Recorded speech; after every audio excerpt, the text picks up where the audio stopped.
বাঙালির প্রাণের উৎসব পহেলা বৈশাখ। নতুন বছরকে বরণ করে নিতে যুগের পর যুগ ধরে নানা আয়োজনে মেতে ওঠে বাংলার মানুষ। তবে বাংলা নববর্ষের অন্যতম প্রতীক হয়ে উঠেছে যে আয়োজনটি, তা হল মঙ্গল শোভাযাত্রা। লোকজ সংস্কৃতির বর্ণিল বহিঃপ্রকাশ, অশুভ শক্তির বিরুদ্ধে প্রতীকী প্রতিবাদ এবং শুভ বোধের জয়গান, সব মিলিয়ে মঙ্গল শোভাযাত্রা হয়ে উঠেছে বাঙালির অসাম্প্রদায়িক চেতনার দৃশ্যমান প্রতীক। এই শোভাযাত্রার সূচনা হয় মূলত ১৯৮৯ সালে ঢাকা বিশ্ববিদ্যালয়ের চারুকলা ইনস্টিটিউট থেকে। তখন একে বলা হতো আনন্দ শোভাযাত্রা। তবে এর প্রকৃত শুরু আরও আগে, ১৯৮৬ সালে যশোরে চারুপীঠ নামের একটি সাংস্কৃতিক সংগঠন প্রথমবারের মতো আয়োজন করে পহেলা বৈশাখের শোভাযাত্রা।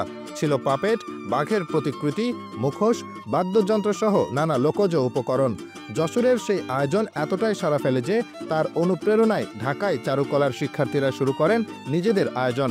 ১৯৯৬ সাল থেকে এই শোভাযাত্রা পরিচিতি পায় মঙ্গল শোভাযাত্রা নামে। সমাজে শুভ শক্তির উত্থান আর অশুভের পতনের বার্তা দিতে শুরু হয় মুখোশ, ট্যাপা পুতুল, নকশি পাখি, বাঘ, হাতি, ঘোড়া, মাছ সহ নানা প্রতিকৃতি তৈরির ধারা।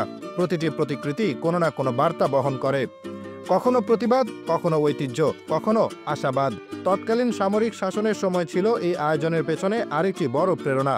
সমাজে দমন পীড়নের বিপরীতে শান্তি, মানবিকতা ও গণতন্ত্রের পক্ষে এই শোভাযাত্রা হয়ে ওঠে এক প্রতীকী প্রতিবাদ। জাতি, ধর্ম, বর্ণ নির্বিশেষে সব মানুষকে এক সূত্রে গাঁথার এই প্রয়াস সময়ের পরিক্রমায় বাঙালির সংস্কৃতির অংশে রূপ নেয়।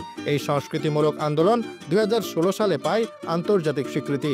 বাংলাদেশের সংস্কৃতি মন্ত্রণালয়ের আবেদনে সাড়া দিয়ে ইউনেস্কো মঙ্গল শোভাযাত্রাকে intangible cultural heritage of humanity বা মানবতার অমূর্ত সাংস্কৃতিক ঐতিহ্য হিসেবে তালিকাভুক্ত করে। এটি শুধু বাংলাদেশের নয়, বরং মানবজাতির ঐতিহ্যের একটি অংশ হিসেবে গণ্য হয়। ২০২৫ সালে এসে এই শোভাযাত্রা আবার ফিরে পেয়েছে তার শিকড়ে।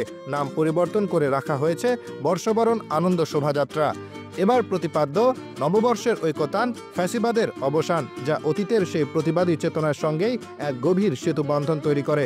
আজ মঙ্গল শোভাযাত্রা শুধু একদিনের আয়োজন নয়, এটি বাঙালির সংস্কৃতি, ঐতিহ্য, সংগ্রাম আর সম্মিলনের এক গৌরবময় যাত্রা। আর এই স্বীকৃতির মধ্য দিয়ে মঙ্গল শোভাযাত্রায় যোগ হয় বিশেষ মাত্রা।